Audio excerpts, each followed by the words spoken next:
ফজরে উঠতে দেরি হলে ফজর নামাজ কখন কিভাবে পড়বেন ভালো করে মনে রাখেন।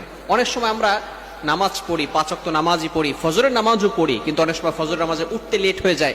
এই নামাজটা কখন কিভাবে পড়বেন? বর্তমান সময় ইয়াং জেনারেশন এমন ভাবে মোবাইলের পিছনে পড়েছে যে তারা সারা রাত ধরে মোবাইল ইউজ করে, রাত 1টা 2টা 3টা পর্যন্ত মোবাইল ইউজ করতে থাকে। অ্যান্ড্রয়েড ফোনে অশ্লীল ভিডিও এবং মুভি নাটক দেখতে দেখতে দেখা যাচ্ছে তারা ফজরের নামাজ আর পড়তে পারে না। তাদের ঘুম থেকে উঠতে উঠতে 7টা 8টা 9টা 10টা বেজে যায়। এমনকি তারা এই ফজরের নামাজ, যারা নামাজি বান্দা, এই সমস্ত বান্দারা তারা ফজরের নামাজ জোহরের সাথে অ্যাড করে ফেলে। ভালো করে মনে রাখবেন, জোহরের সাথে অ্যাড করা যাবে না। যারা 5 ওয়াক্ত নামাজ পড়ে, ফজরের নামাজ পড়ে, হঠাৎ করে যদি একদিন দেখা গেল যে সে উঠতে পারে নাই, সে ঘুমিয়েছিল, এই ক্ষেত্রে সে কি করবে? হাদিসের ভিতরে আসছে, বুখারী শরীফের 597 নম্বর হাদিসে রয়েছে, আল্লাহ রাসূল সাল্লাল্লাহু আলাইহি সাল্লাম বলে দিয়েছেন, মান নামা আন সালাতিন, যে ব্যক্তি